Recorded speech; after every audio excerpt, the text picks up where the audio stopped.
अस्सलाम वालेकुम नाज़रीन, मैं हूं आपका मेज़बान फ़याज़ वलाना और आप देख रहे हैं फ़याज़ वलाना ऑफिशियल यूट्यूब चैनल। नाज़रीन, इस्लामाबाद से खबर यह है, पाकिस्तान मुस्लिम लीग नून को भिनक पड़ चुकी है कि उनका पत्ता काटा जा रहा है और अब हंगामी तौर पर इसहाक डार साहब को मियां नवाज शरीफ साहब ने कहा है कि आप खुद टेलीविज़न चैनल्स पर जाएँ और अपना मौक़िफ़ बयान करें और डिफेंड करें और बताएँ कि पर्सन स्पेसिफिक आइनी तरमीम हम नहीं चाहते।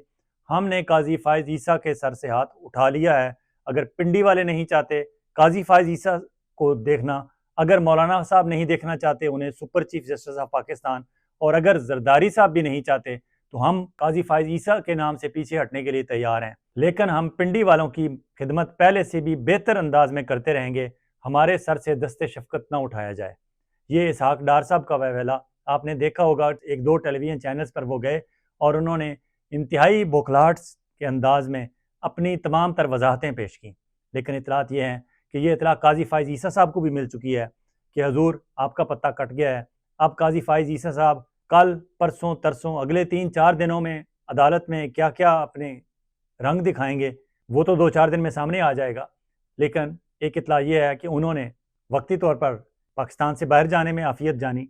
उन्होंने टिकट ले लिया है, इस्तंबुल जाएंगे, अपनी हमशीरा से मिलेंगे, सऊदी अरब जाएंगे, उम्रा अदा करेंगे और उसके बाद लंदन अपने बच्चों के पास चले जाएंगे। काजी फ़ाइज़ ईसा साहब को मुस्लिम लीग नून वाले ये भी ढारस बंधा रहे हैं कि वफाकी आइनी अदालत जब कायम होगी तो उसका चीफ जस्टिस ऑफ पाकिस्तान तो इन तरामीम के मुताबिक वज़ीर आज़म शहबाज शरीफ ने लगाना है। तो आप बेफिक्र रहें, अगर आपको रिटायर करके एक दफ़ा वक्ती तौर पर हमें बामरे मजबूरी भेजना भी पड़ा तो उम्र की आदम 68 कर रहे हैं तो आपको ही हम लाएंगे। लेकिन जरदारी साहब ने अपना पहलवान तैयार रखा हुआ है। जब वफाकी आइनी अदालत अगर तरमीम हो गई और बन गई, काजी फ़ाइज़ ईसा साहब रिटायर होकर चले गए, चीफ जस्टिस जाद अली शाह आ गए, तो फिर उसके बाद जरदारी साहब अपना पहलवान जस्टिस मकबूल बाकर को सामने लाएंगे। और आसिफ जरदारी साहब चाहते हैं कि काजी फ़ाइज़ ईसा से जान छूटे लेकिन मकबूल बाकर हों वफाकी आइनी अदालत के चेयरमैन। अब क्या ये मुस्लिम लीग नून को ये बात काबिल कबूल है या नहीं? अलबत्ता मुस्लिम लीग नून वाले काजी फ़ाइज़ ईसा साहब को सिर्फ तसल्ली में रखना चाहते हैं, हालांकि वो जस्टिस अमीनुद्दीन खान साहब जैसा स्पाइनलेस बंदा आगे लेके आना चाहते हैं। अब वो बंदा कैसे आएगा? वो चीफ जस्टिस ऑफ पाकिस्तान और या अफरीदी को वफाकी आइनी अदालत का सुपर चीफ जस्टिस लगाना चाहते हैं। अभी ये सारे ताने बाने आने वाले दिनों में वाजे होंगे, क्योंकि मौलाना साहब भी आराम से बैठने के लिए तैयार नहीं और फिर अवामी नेशनल पार्टी के अहमद वली खान ने भी सर उठा लिया है। उन्होंने अपना मुतालबा रख दिया है। वो कहते हैं कि जब उन्होंने खैबर पख्तूनख्वा सूबे का नाम सरहद सूबा सरहद से तब्दील करवाया था तो उस वक्त उनकी इब्तदाई ख्वाहिश थी कि पख्तूनख्वा रखा जाए।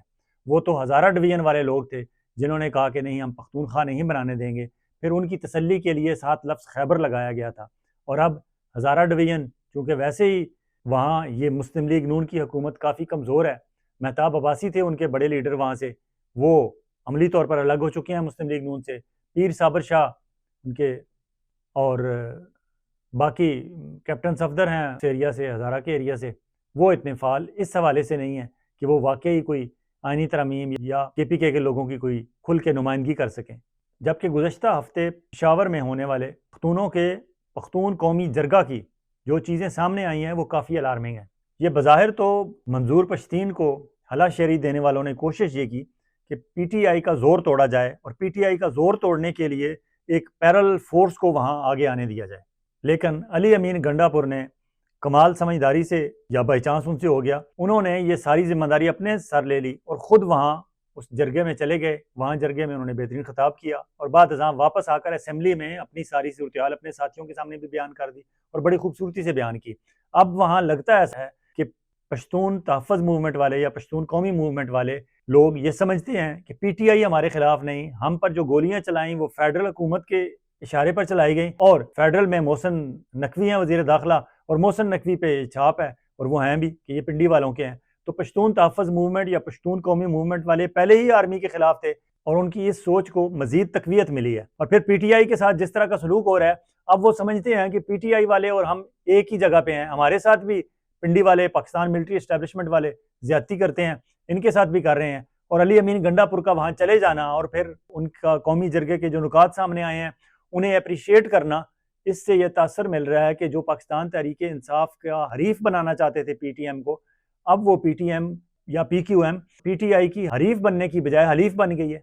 लेकिन उनके मुतालबात बड़े अलार्मिंग हैं। उनका मुतालबा ये है कि जो उनके ट्रबल्ड एरिया हैं, जहाँ शोरश है या इस तरह के मसाइल हैं, वो कहते हैं 2 महीने के अंदर वहाँ से फ़ौज भी चली जाए और तालिबान भी चले जाएं। अब ये 60 डेज़ की जो डेडलाइन दी है, ये काफ़ी ख़तरनाक है। 60 डेज़ गुजरते हुए देर नहीं लगती, लेकिन क्या वाकई वहाँ से तालिबान के लिए तो ठीक है, उसमें पूरा पाकिस्तान उनके साथ होगा कि ठीक है तालिबान को यहाँ से निकालें, लेकिन क्या फ़ौज वहाँ से निकल सकती है? और अगर नहीं निकलेगी तो फिर क्या होगा? PQM पश्तून कौमी मूवमेंट और फ़ौज आमने सामने होंगे। ये बड़ा अलार्मिंग है।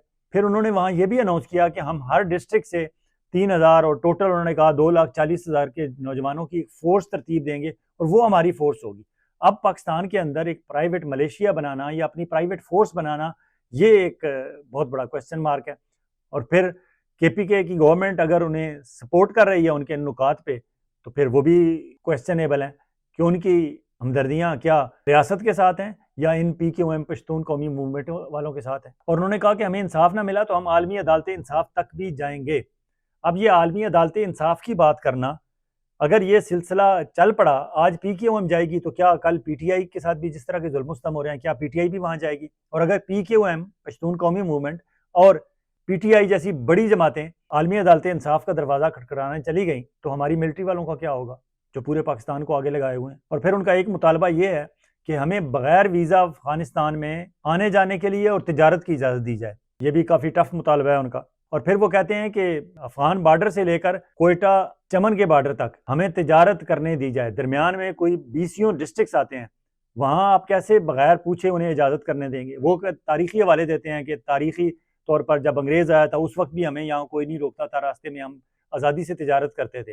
तो वो एक पैरेलल अपना तिजारत का सिलसिला भी इस मुल्क के अंदर जारी रखना चाहते हैं और चाहते हैं कि रास्ते में से तमाम चेक पोस्टें हटा दी जाएँ। अब ये कैसे मुमकिन है?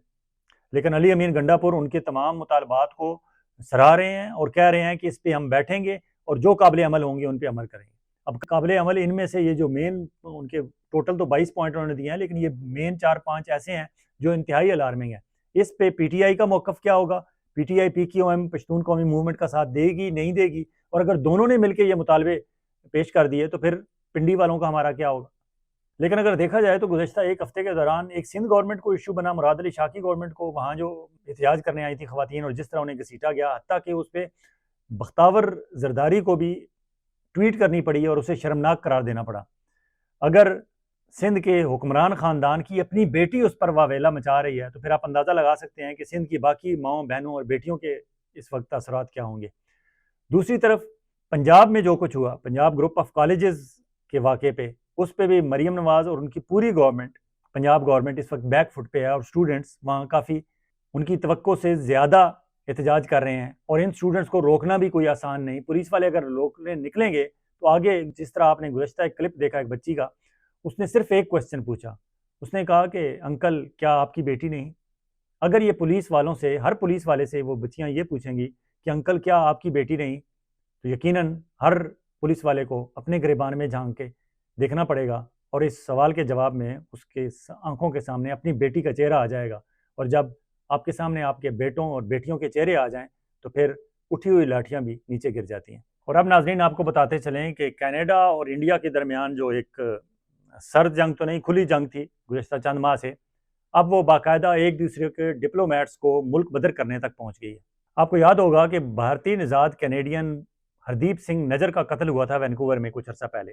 जब वो गुरुद्वारे की पार्किंग लॉट में गाड़ी में बैठे हुए थे तो नामालूम अफराद आए और उन्हें सीने पे गोलियां मारकर चले गए। उसके बाद यहाँ की RCMP royal Canadian mounted police और यहाँ की कैनेडियन सिक्योरिटी इंटेलिजेंस सर्विसेज, उन्होंने अपनी तहकीकात की और वो जब तहकीकात मुकम्मल हुई तो कैनेडियन गवर्नमेंट ने, हत्ता के prime minister of Canada Justin Trudeau ने अनाउंस किया कि इंडियन इंटेलिजेंस एजेंसी RA का नाम लेकर बताया गया कि वो कनाडा के अंदरूनी मामलात में मुदाखलत कर रहे हैं और यहाँ जो सिख सेपरेटिस्ट हैं, खालिस्तान तहरीक में जो एक्टिवली अपना एक उनका मौक़िफ़ है, वो अपना एक रोल प्ले कर रहे हैं, उनको चुन चुन कर यहाँ आके राह मार रही है। वो इस बात की भी परवाह नहीं कर रही कि वो कैनेडियन सिटीज़न है और ये कैनेडियन सरजमीन है।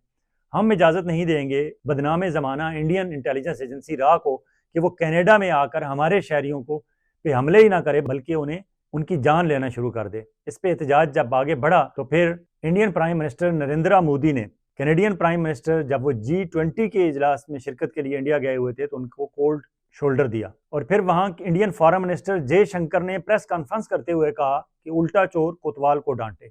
उनका कहना यह था कि हमने जब कनाडा से ये शिकायत की थी कि आपके लोग कनाडा में बैठ के खालिस्तान तहरीक को सपोर्ट कर रहे हैं, तो उस पर एक्शन लेने की बजाय अब वहां हरदीप सिंह नजर का कत्ल हो गया है, तो कैनेडियन गवर्नमेंट हम पर इल्ज़ाम लगा रही है। हालांकि कैनेडियन गवर्नमेंट ने बाकायदा सबूत पेश किए थे इंडियन गवर्नमेंट को, लेकिन जयशंकर अपनी मर्जी का बंदा है, वो हर हद से गुजर जाता है।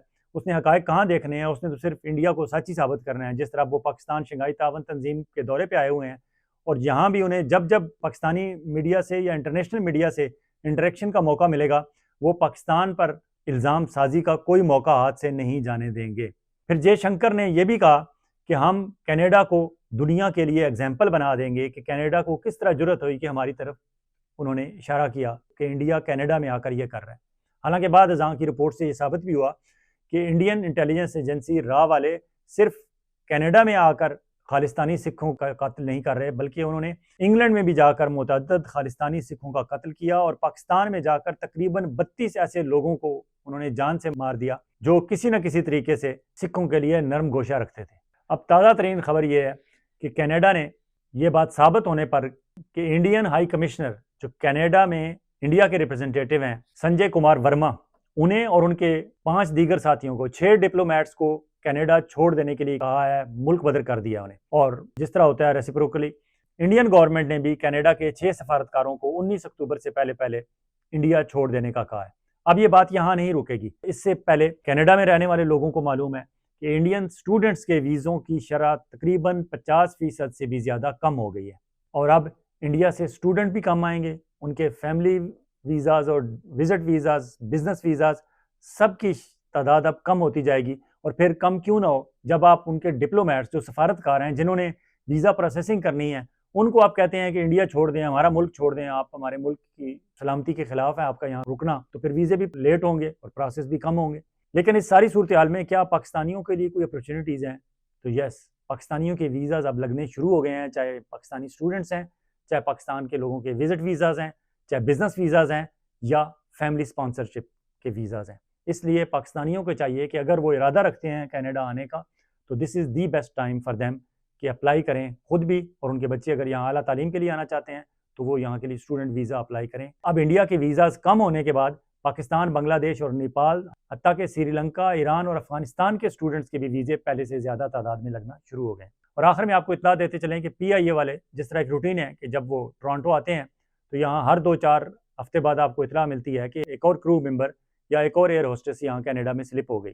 अब ताज़ा तरीन खबर यह है कि गुज़श्ता रोज़ पीर वाले दिन PK 784 जो टोरंटो से कराची के लिए रवाना होनी थी, उस पर ड्यूटी पर मामूर एक स्टाफ मेंबर मोहसन रजा ने थैंक यू PIA का नारा लगा के वो कनाडा में स्लिप हो गए और वापस जाने वाली फ़्लाइट पे उन्होंने रिपोर्ट नहीं किया, जिसे PIA वालों ने कैनेडियन अथॉरिटीज़ को रिपोर्ट कर दिया है और इस पादाश में PIA को एक दफ़ा फिर भारी जुर्माना अदा करना पड़ेगा। इससे पहले PIA ने यह इंतज़ाम किया था कि जितना उनका यहाँ क्रू आता था, तमाम क्रू को पाबंद किया था कि आप अपने पासपोर्ट जो फ़्लाइट के इंचार्ज होते हैं कैप्टन, उनके हवाले कर दें।